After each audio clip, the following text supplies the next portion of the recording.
dominates the competition, is, you know, one of the best talents coming up from the LDL, also I've heard.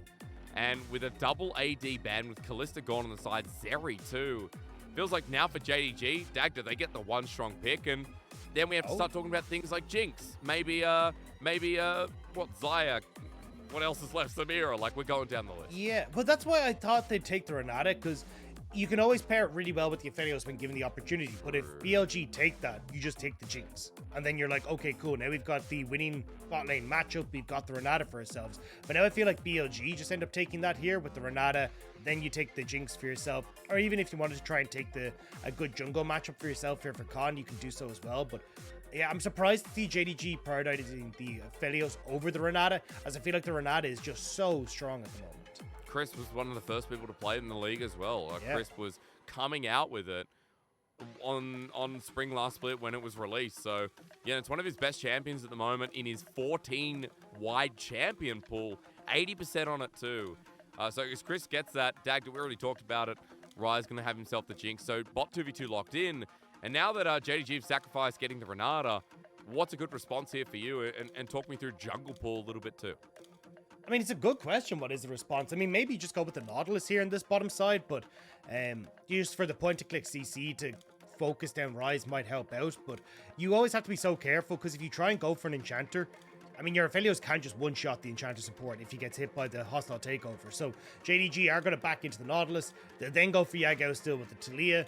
And now for BLG, with the Ahri gone, I'm not sure exactly what they want to go for, but I actually think maybe taking a jungler and like saying, hey, look, we're happy with going like Lissandra or a couple of other picks that can still creep in to that mid lane pool on this next rotation, even if they get banned away. So we'll just take the jungle here, ban away Kanavi's junglers in response, and get Khan a good matchup. Even things like the Sylas for mid Dagda. So Khan, you know, picking up things like the Viego.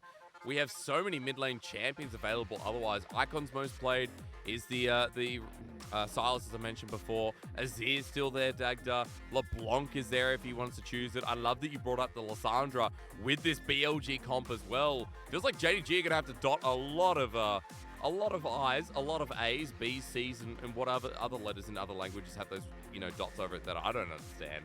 There's a lot of homework to do, Dagda, for JDG within 2 bans. Look, we've already established we're terrible at German. We don't need to establish we're terrible at other languages. I realized, well. you know, my partner comes from Holland, and I was speaking Dutch.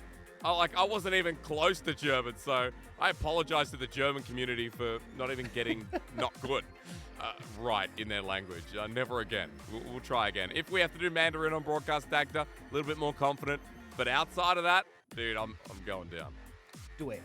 But as we start to move over, we'll have to see now what the story is going to be, because I feel like for JDG, you can probably just take the Wukong here, because you're going, okay, well, Vi's gone, Lee Sin's gone, Wukong has a decent matchup into the Viego. The only downside is you're going to end up with the Renata that can like ult across your engage, but I still feel like Wukong probably your best bet, unless you want to try and go for something like the Poppy, but it just doesn't work out as much against a longer range composition like the Jinx.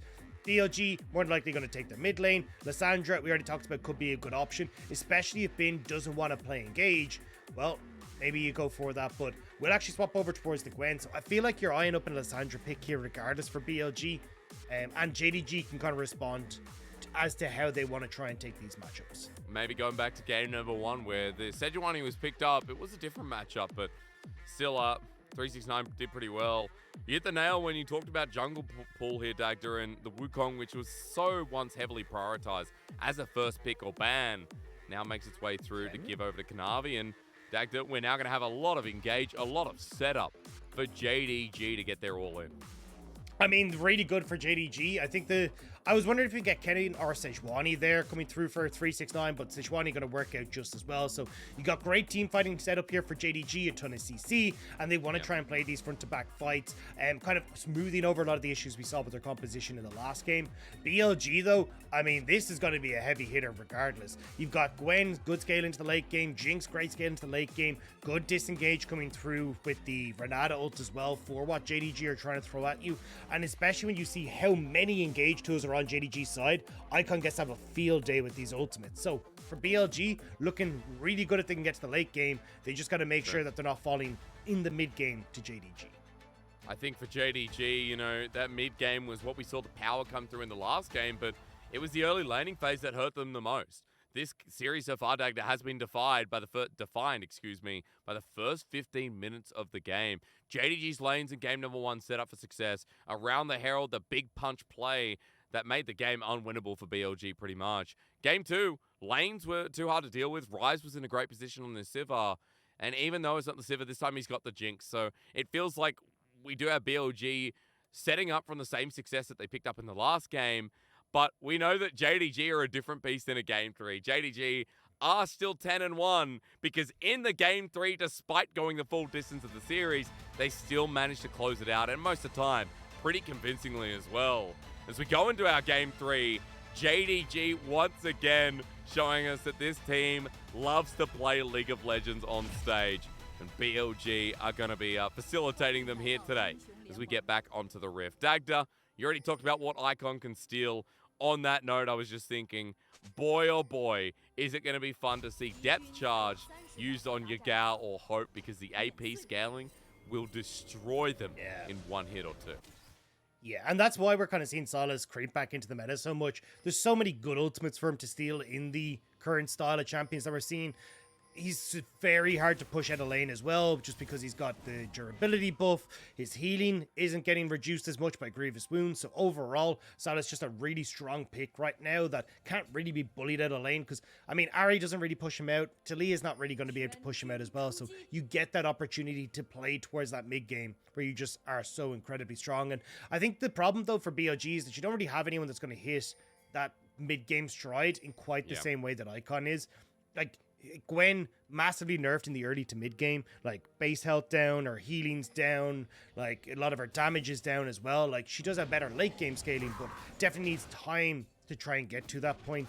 Viego, not exactly a crazy strong early game champion. Same with the Jinx, same with the Renata. So, I mean, Icon kind of needs to be the bridge to the late game in a lot of moments, but you don't have an awful lot of tools to help him build that bridge. And I mean, Icon hasn't been the most reliable player either, right? Last game had a really good Ahri game, but still very speculative of what we've seen in this series and what we've seen in the LPL so far.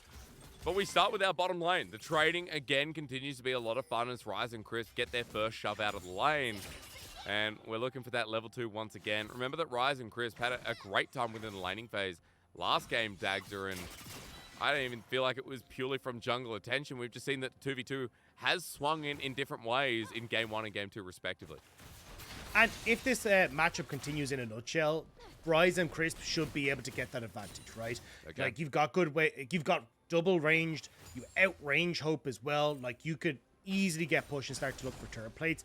That's where the problem starts to come in with the mid lane matchup. Although Icon will do great in the mid game, the fact that he's not going to be able to hold priority over Yagao for the majority of this laning phase is going to make it difficult for Ryze and Crisp to continue putting pressure down here, because Yagao can start to get roams off, especially as he hits 6 with the Weaver's Wall. You're not exactly the most mobile of bot lane either, so you've got to be very careful as Ryze and Crisp as to how far you are extending. This is why we're seeing them like go nuts for the first few levels, just trying to be as much of a pain to Missing and Hope, because I don't know how long they're going to get to keep this advantage. I mean, they've also got a ward in that brush, and they know that for Kanavi, the level 3 gank going to be looking pretty hard, but Kanavi, as he drops a ward down, will spot out Can. And I now realize that I'm back to saying it in the Aussie way. Like, you know, we talked about Carl before as missing with a dredge line onto Crisp. This is going to be danger. Hope is a level up here, as Ryze might be 3, but it won't matter because with Gravitum to poke the range, Hope and Missing assert their dominance back in the 2v2. Things go wrong for Ryze and Crisp, just like Game 1. Yeah, you can even see Yagao starting to roam down there as well, getting involved. This is where you're starting to see the issues already begin. Good shove. Oh, coming in strong. Ignites down onto Icon. He has to flash because he was running low on mana and the Abscond Abduct was down. So JDG with a window, able to get themselves a mid flash. Priority in the bottom side with plating. Early game starting off real strong. That's such a big wave to be lost by Ryze as well. So Blade going across, already that CS lead opening up. And Bin might be next on the menu here for Kanavi. I mean, Kanavi just made an appearance through the mid lane, still holds onto his flash. I believe he was just spotted out, but for Bin, he goes immune for the time being, but on the edge as Ignite comes down yet again. Kanavi wants to make the dive, fully commits. He knows he's dying here to Can, and with a 1v1 trade, BLG's jungler will get some kind of response. Yeah, they needed to get something there because Bane still has his TP to get back into lane. So if they'd end up dying, there would have been a little bit of a disaster. But no, Krugs will not be taken. Just back away. So a kill apiece now for both junglers, which would be pretty nice. But you can still see Bin holding on to his TP, actually. Just going to walk up here to the top side, knowing that he should be able to collect that wave before it hits the tower. Well, Kanavi making the most use of his time, though. Still, with him going down, he's able to come back out in the jungle pretty much the same time as Can, who made the back. He's even CS, but a Sheen picked up and a Caulfield's Warhammer on the other side. Both junglers now having a lot of power to play with. And I'm looking forward to this Dragon Dagda because both junglers on opposite sides of the map for now, but we've had really early priority of Dragon so far in this series, like 5 or 6 minute takes. Khan will be spotted on this bot side ward though as they start to move over towards the dragon. So full information here for JDG. We'll have to see how Kanavi tries to respond. We'll try and get push, it looks like, in mid to then be able to contest the dragon priority, but you need to be so careful that Khan and Crisp don't just try and counteract this in mid lane. Yagao is level 5 icon too. Kanavi hits 5 as Can will now be spotted out. As you said, the ward spots him out on the bottom side, which was a nice little touch from JDG. There's missing moves into river. This is going to get real clumsy real fast. There's still a dredge line to connect. Mid absconder duck. Yagao makes it a perfect combo. And with the bailout here, they're trying to kill Missing, but it's too late. Can with the ignite down from Chris is going to flash over the wall, but Can now has to run out himself. The range from Kanavi, the auto hits, and Yagao is the victor. JDG like it scrappy. They were born in it. They were molded by it. Brilliant target selection from JDG though. We already knew Icon had no flash from that early gank in mid, so they immediately turn on towards the Sylas, who can't get over the wall, and they pick him off. Now they get the double kill, they get to establish river control, and you'll see it here in the replay, just how smart they were. Like, Kanavi doesn't even try to dodge away from the ball. He's just like, okay, cool, I'm going to hop straight onto Icon. I've got the hook here. They ignore everyone else on BLG side. Now, to get a little dicey, as I wasn't sure how quickly JDG were going to die before the bailout had actually procced, but it doesn't matter. They get the 2 kills in favor of just 1 kill onto Missing. You even got the big wave still collected by Hope on the bottom side, and that's going to open up about 1,000 gold lead for JDG. And a kill into the mid lane as well. I mean, when we already talked about what Yagao's going to do this game, I feel like we're going to see a lot earlier ultimates this time around Dagda than we did last game. 369 versus Bin, though. We're going to pause because with Permafrost there, ulti and ignite is available. However, it depends on Bin with the W with his ult down as well. We're just looking at all these teams moving down towards the bottom side because that dragon was still not taken, Dagda, after we saw the last skirmish down here. With Hope pushing in bot, though, it does feel like JDG should be able to move across to this. Ryze isn't really in a position to try and contest, and he needs to pick up that big wave. So JDG, in theory, should be the ones that get this. Level 6 hit for Kanavi as well, thanks to the experience from those kills. So all advantages point to JDG, who can then try and continue that if they want to, up towards this Rift Herald, as Hope and Missing can move back into the bot lane, and maybe you can look at Yagao to get control over mid lane. Seems like JDG committing straight towards bot because beeline for BLG heading up towards the top side. As Kanavi's going to use this window to back to. Can is still around this area, but you can see that Missing is close to getting his level 6. The dive ability comes up Dagda as well. And Chris, still without the hostile takeover, is playing it very safe within this lane that is once again going Hope's way, like we saw in the first game. It's not the same lead against the Sivir, but still 10 CS here. With the wave building up, is nice to see that Hope is once again in control. And that's the thing, that early play on bot side where Ryze missed out on so much of that wave is now coming back to bite them. Hope Missing though, not actually going to try and move up towards this Rift Herald at the moment. I thought that's what they might have been looking for, but okay. I mean, just looking to get damage off on Ryze regardless. So should push this wave and maybe look to reset themselves. So JDG should still have the map advantage when it comes towards moving up to the morphed Scuttle Crab. I mean, it's so crazy, right? And yeah, I know Herald is deformed a little bit, Dagda. You don't have to be so rude to it. But JDG making multiple plays on the map at the same time. This is what you talked about in the first game. Bot is pushing in, mid has roamed up and now putting pressure on the top side, hence the Herald being forced over, but Hope is just having the time of his life with Ryze now having to commit to this bottom lane to stop this Aphelios from getting an early turret at like 10 minutes into the game. Crisp did roam towards Rift Herald though, so it looks like BLG should be able to get the Rift Herald for themselves and answer a little bit of that back.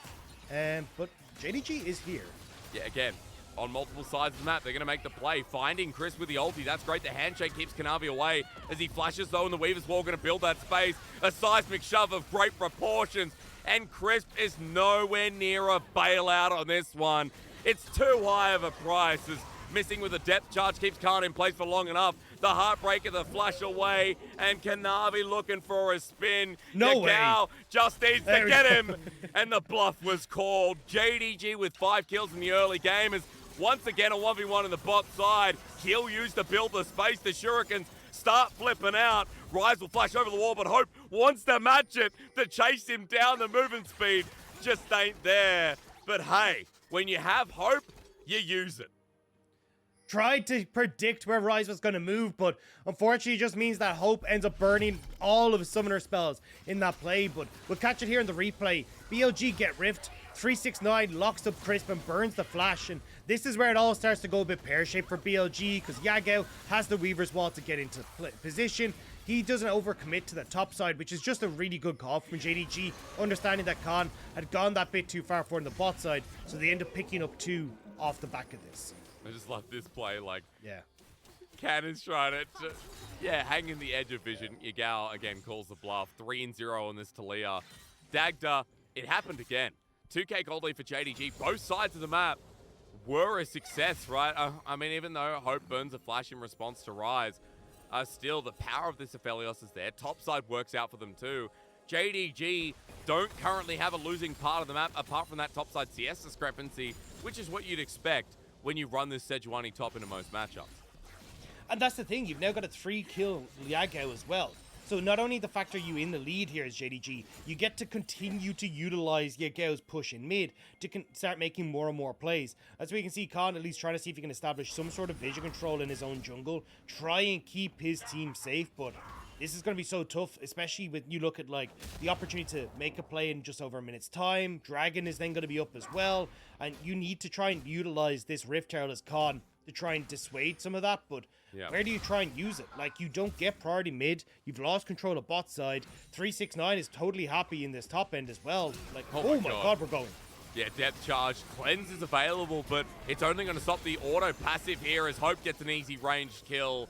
Missing with the all-in. Dagda, their time to shine is this split, and as we look at the top side, JDG is still going to have a response play again. It doesn't matter that the bottom play comes through. They've traded 1 for 1, and now on to Bin. It's going to be a 1 for 2 in favor of JDG. This team just doesn't lose sides of the map.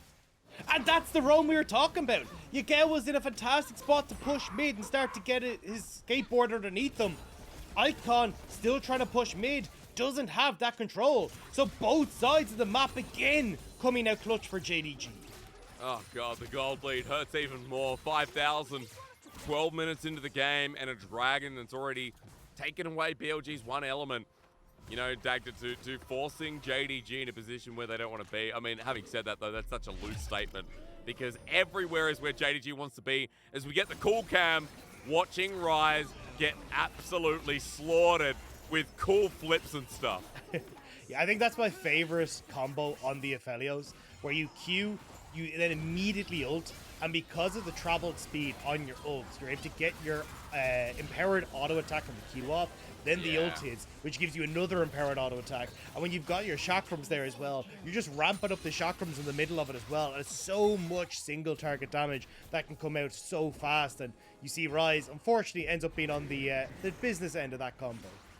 Not having the same game as the last time, but JDG, just a different team yet again. Depth charge stolen here is missing, goes for the max range stretch line, and that Herald does nothing.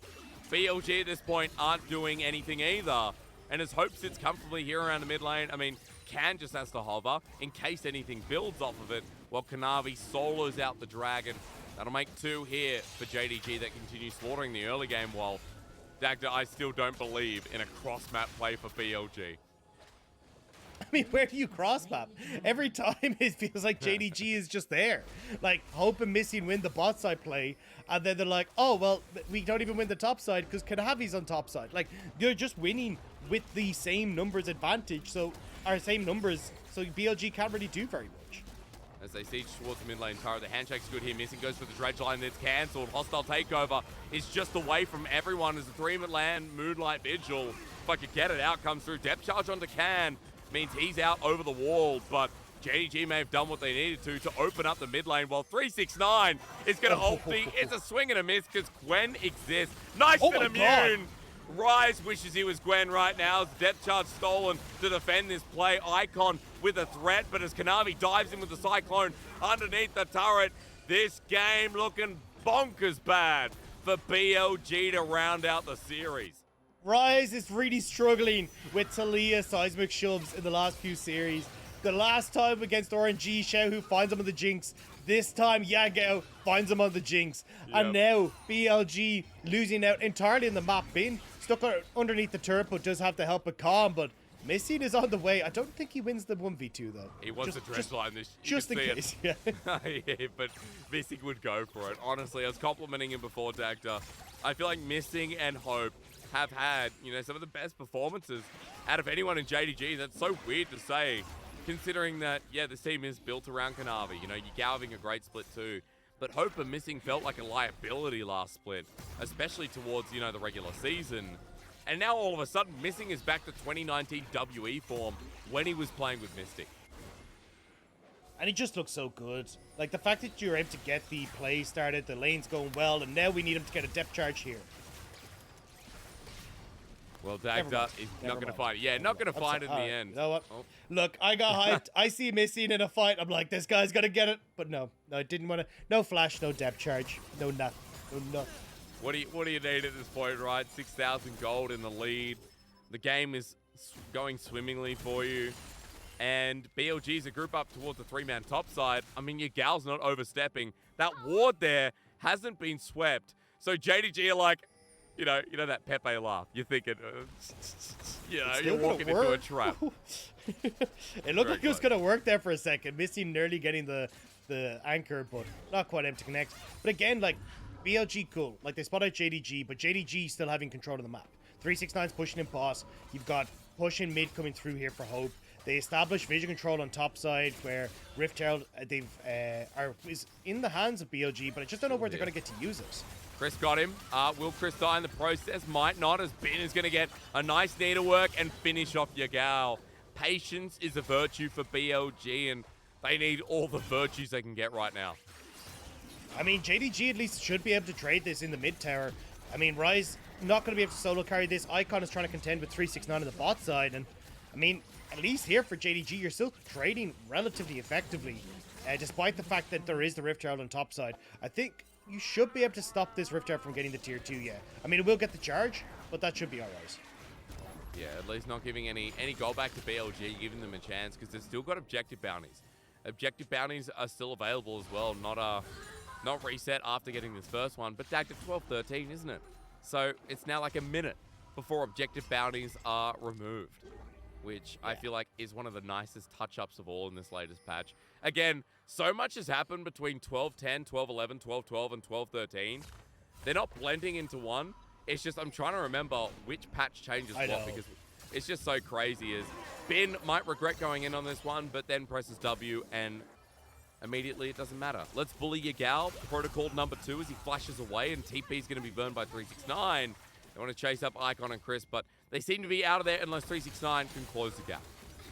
Yeah, I wasn't sure if they wanted to commit the Weaver's Wall, but just going to back away instead. They did not want to lose Yagao before this next dragon. Third dragon on the cards here for JDG, and they're the ones with control over bot side jungle. You can see that blue ward, or sorry, that pink ward beside the blue buff there, making sure that they're able to hold position here against BLG. 369 we have to push at this bot side as well.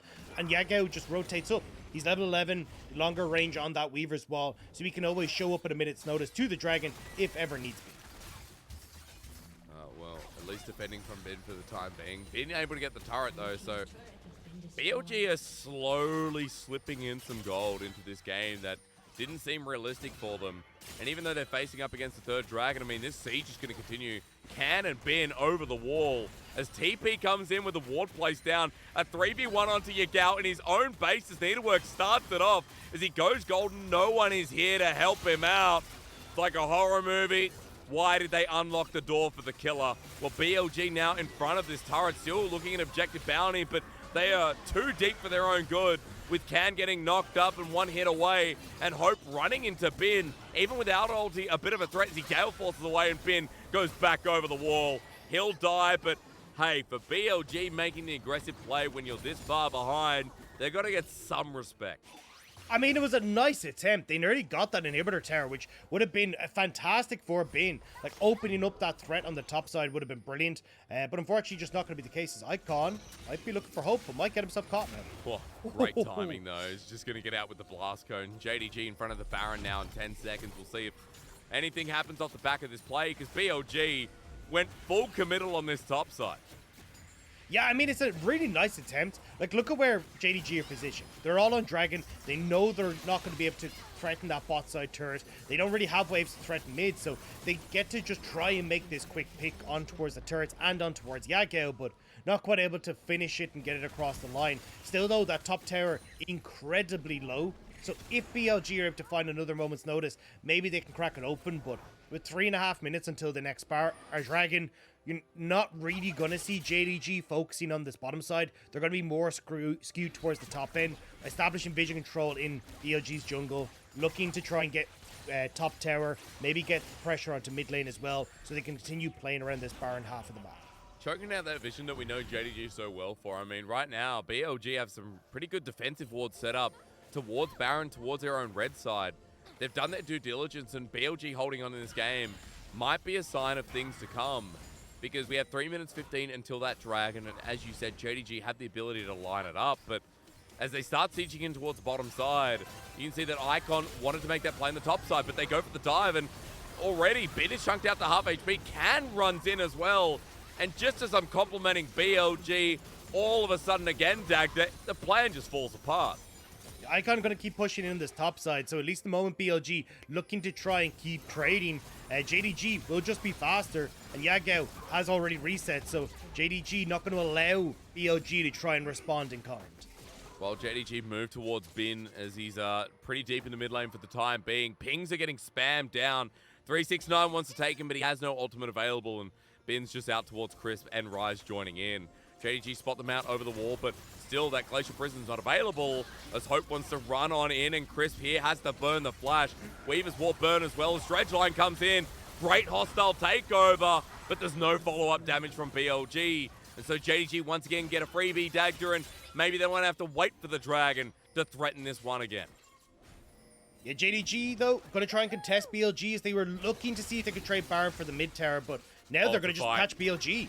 And he has ultimate again. 369 runs past everyone, but still onto Rise as he cleanses away. He'll have to burn the flash now with nothing available. JDG are tanking on top of him, while Bin going to get top tower?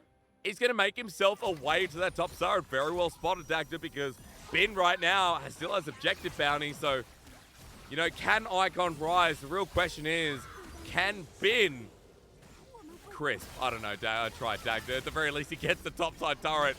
It doesn't work as well as I thought it would, but hey, Bin's still going to die. Response from JDG, while the blood keeps continuing to pour out. Icon with a stolen death charge. Now we can ask, can Icon rise? As Hope is going to find an easy grab at him. The ulti missing as well. Icon, yes, he can. And speaking of which, he's in the jungle now and ready with a reset. The flash forced out from Hope. The heartbreaker over the wall. Hope under turret. Really good footwork from the AD carry. While this is just going from messy to absolute mess ahoy. JDG with more kills this time around, Dagda, but they still have to work for it.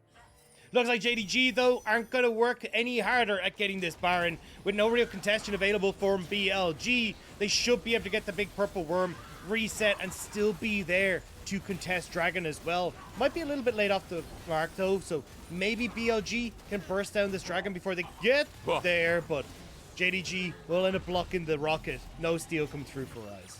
So gold jumps back to now about 8,000 in JDG's lead. 25 seconds until the Dragon is mentioned, and we have ourselves an almost 3-item Aphelios. 3 items here in the jungle, with Kanavi having a lot of healing reduction too, which would be great against this comp. Force of Nature, of course, for the 369, with the Warden's Mail and the Frostguard picked up. Soon to be Randuin's Omen coming through, or even the Frozen Heart, let's be real. It's so long since I've known items to a point. Dagda is...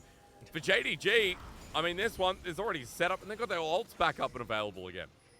Yeah, I mean, the big threat is Bane. If Bane can try and get onto the backline, maybe you can have this fight win. You can already see he's threatening Yagao on the backline. 3 items with this could be it.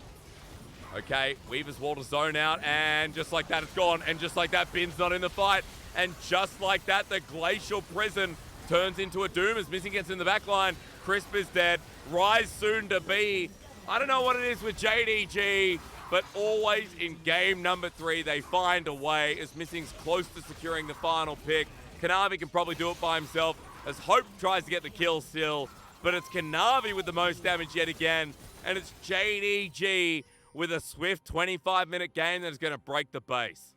Too many flanks spoil the broth there for BLG. Icon being positioned with Bin means that JDG just pounce onto the backline that's exposed. Rise and Crisp will fall, as will BLG. Game 3 always goes the way of JDG. Yeah, it does. 10-1 to 11-1, still at the top of the table as they look for more kills. The blood sport continues, but JDG right now still looking like a top team within these messy, messy games.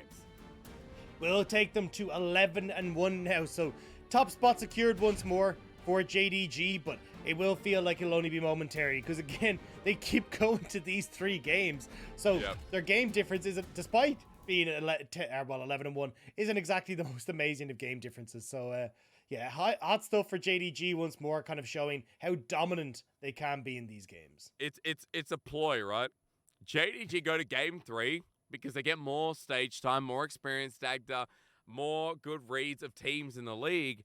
And that means when it comes to best of 5, JDG are more prepared than others. I feel like it's a big brain play from JDG, who, I'm just looking at it now, JDG have played in total, 33 games. 33 games played in total. As you said before, 3 series have not gone the distance, with the rest going to game 3. And it's been so consistent as a story point for, what is now our first place team yet again. Yeah, I mean, JDG have just been so dominant when it comes towards, like, if they can get these early leads, they just know exactly how to read the map, play through those strengths, and dominate their opponents. But the biggest problem is when they aren't able to get those leads, that's when they can start to struggle. And we have seen a little bit against some of our top teams, but we'll have to exactly wait and see, because JDG still have to play some of those teams, if I remember correctly. Yeah, they, like, their next series against V5, then RNG, Weibo, anyone's legend. It feels like that's where we're really going to get the true test of what this JDG lineup is capable of. Well, we know Kanavi is, the starting of those capabilities. Yagao, again, having a decent game on this Taliyah. I feel like 369 has just been oddly consistent. It's not even odd, let's be real. Spring, he was like this as well. But the bottom lane of JDG gets ahead, and with all lanes doing well, Dagda, I feel like they're able to snowball off that momentum, which makes them such a bloody team. The bloodiest team in the LPL, for good reason. After everything we've seen when, like, Hope and Missing are playing a better split and Yagao's playing a great split, then it's like, hey, all lanes go well because we have great players that are kind of hand-stiffing in games like Games 1 and Game 3. Yeah, it does feel kind of sad for BLG that Crisp now 2